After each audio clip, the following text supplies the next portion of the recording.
The red wreath. Madeline Carter adjusted the final silk flower on the spring wreath she'd just finished, stepping back to admire how it looked against their powder blue front door. It was nothing extravagant, just a modest arrangement of artificial daisies, baby's breath, and a pastel yellow ribbon, handmade on her day off.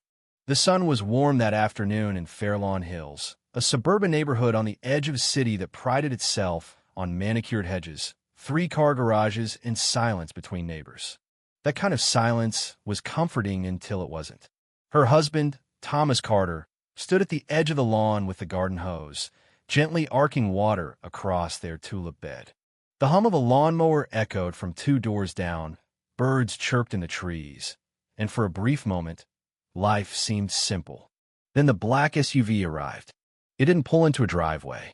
It crept to a stop directly across the street, its matte paint job gleaming eerily in the sun, windows tinted too dark to see through, and no license plate on either end. Thomas instinctively straightened. 2 men emerged from the vehicle, one tall and lanky, the other stockier with a clipboard. They wore camo cargo pants, black tactical shirts, and vests that looked military at first glance, but the stitching and cheap zippers told another story. Each man sported mirrored sunglasses and earpieces, as if they were about to conduct a SWAT raid. One had a cheap plastic badge pinned to his vest. Fairlawn Order Division, Neighborhood Regulation Task Force. Thomas took a step forward, puzzled. Madeline turned, confused but polite. "Can I help you?" she asked. "Ma'am," the taller man barked, his tone clipped and oddly rehearsed. "Your door decoration is in direct violation of Fairlawn HOA Regulation 17.2. You are hereby required to step forward for immediate compliance processing." Thomas blinked. "I'm sorry, what?" "This is your violation notice," the shorter one added, pulling a printed paper from a folder, grainy logo, half-legible signature at the bottom, and spelling errors that screamed forgery. Thomas stepped forward, his voice calm but firm. "It's a wreath. For spring. Please remain where you are, sir." The first man interrupted. "Interfering with compliance operations will be noted. You're already on the watch list." Madeline laughed awkwardly. "I'm not going anywhere with you." The taller man didn't hesitate. He reached forward and grabbed her arm, the second man securing her shoulders. She yelped in surprise, twisting in their grip. "Hey!" Thomas shouted, dropping the hose and lunging forward. The taller man raised a stun device just high enough to send message. "Don't escalate, sir." Madeline struggled against them, calling Thomas's name, her voice cracking. Within seconds, they had dragged her to the SUV, opened the back door, and shoved her inside. The door slammed, cutting off her voice completely. The SUV reversed hard, tires shrieking as it took the corner and vanished. Thomas stood frozen. The water from the hose puddled at his feet. Across the street, a woman looked up from her flower bed, met his eyes, and then turned away. A man behind his blinds peeked once, then disappeared. Even the delivery driver who passed moments later avoided stopping. Madeline had been taken in broad daylight, and no one moved. At the Fairlawn police station, Thomas sat across from Officer Lindell, who seemed more interested in his coffee than the abduction report. "They took my wife," Thomas repeated. "They weren't police. They weren't anything. Just 2 guys in vests." "If they're with the HOA's compliance team," Lindell replied with a shrug, "it gets tricky. You signed a charter, it's civil governance. Gray area. They aren't official anything." Thomas said, voice rising. "They're impersonating law enforcement." "Then file a complaint," Lindell said flatly. "Maybe talk to a lawyer." Thomas didn't sleep that night. Instead, he visited the Fairlawn HOA office. Marvin Granger, the HOA board president, greeted him with a calm smile and a porcelain teacup in hand. "This must be about our volunteers," Marvin said. "Your volunteers took my wife," Thomas growled. "I want their names." "They acted within the spirit of regulation," Marvin replied smoothly. "Not everything requires formal permission. Leadership emerges where it's needed." "You're saying this was okay?" "I'm saying," Marvin said, placing the teacup on his desk, "that your wife broke the rules." And they responded, "Perhaps next time she'll be more thoughtful about her decor choices." It wasn't about policy. It was belief. and that terrified Thomas more than any law could. Their names were Bruce and Dale Weller brothers, enforcers, zealots. In public, they were ordinary. Bruce, a former mall security guard with a God complex, and Dale, a man with a record full of threats and violence, but no convictions. They had no credentials, no authority, but they believed in control, in order, in making people obey. They formed a compliance task force of their own design. Tactical gear ordered online. Fake badges, body cams, flashlights, zip ties.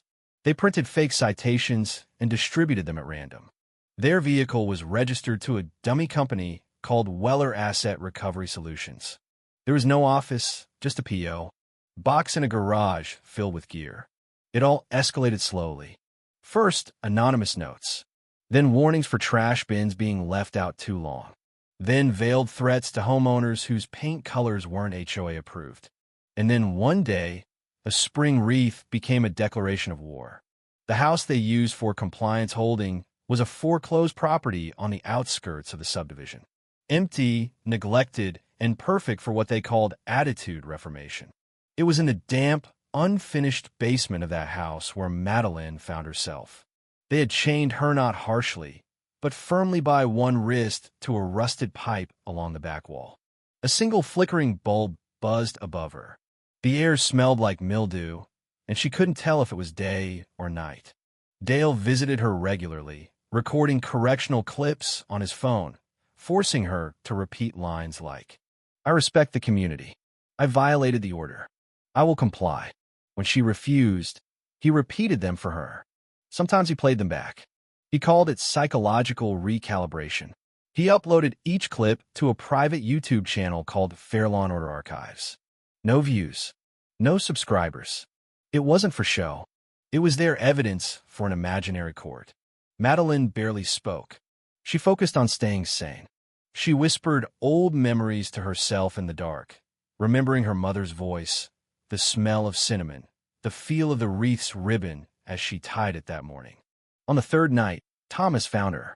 He tracked her smartwatch's last GPS ping, following the signal to the edge of the neighborhood.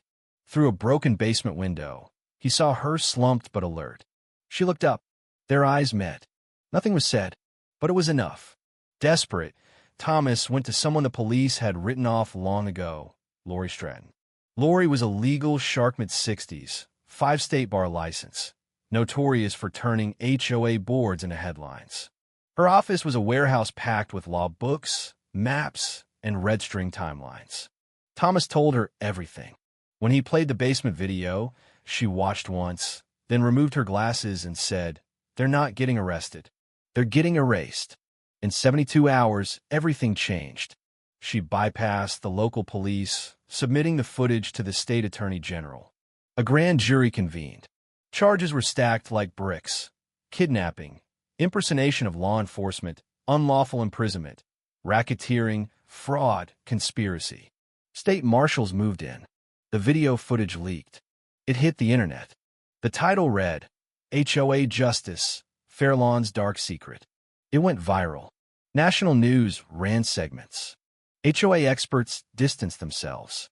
Suburban moms wrote op-eds. Talk shows debated homeowner rights and psychological abuse by overzealous boards. Marvin Granger resigned. No statement. Just gone. Others came forward stories of being filmed without consent, fined for made-up infractions, threatened for not following curfew recommendations. The Carters weren't the first, just the first to fight back. Courtroom 6B overflowed on the first day of trial. Thomas sat beside Madeline, whose wrist still bore the faint mark of the cuff. When asked if she wanted to cover it, she said, "They need to see it." The Weller brothers strutted in like reality show contestants grinning, dressed too sharp, waving smugly. That grin died when the charges were read. 118 counts of kidnapping, 96 counts of impersonating law enforcement, and dozens more for fraud, surveillance, coercion. The prosecution asked for 10,000 plus years combined. 1 year for every line of fake HOA code the brothers had used as gospel. Then came the moment everyone remembered, Madeline's testimony. She didn't cry. She didn't dramatize. She described the mildew, the food she couldn't eat, the words they made her repeat. And then, in a voice so quiet the room hushed, they didn't hurt me to silence me. They hurt me to make me agree with them. The jury didn't blink. Neither did the judge. When the verdict came, Judge Ellison spoke calmly. You created fiction and forced others to live in it. Behind every badge, there must be law. You had none. Only fear and belief. Sentencing, 10,248 years. No parole. As the bailiffs led them away, Dale shouted, "We were holding it together. You'll regret this." No one answered. No one needed to. The Carters sold their home weeks later. They moved 3 states away, settling in a lakeside town with no HOA. Their new home was modest, surrounded by trees, with neighbors who greeted each other by name, not by citation. One morning, Madeline unpacked a cardboard box marked decor. Inside was a wreath, but not the old one. This one was bold bright crimson, raw and wild. Not festive, not seasonal, not polite. It was defiant.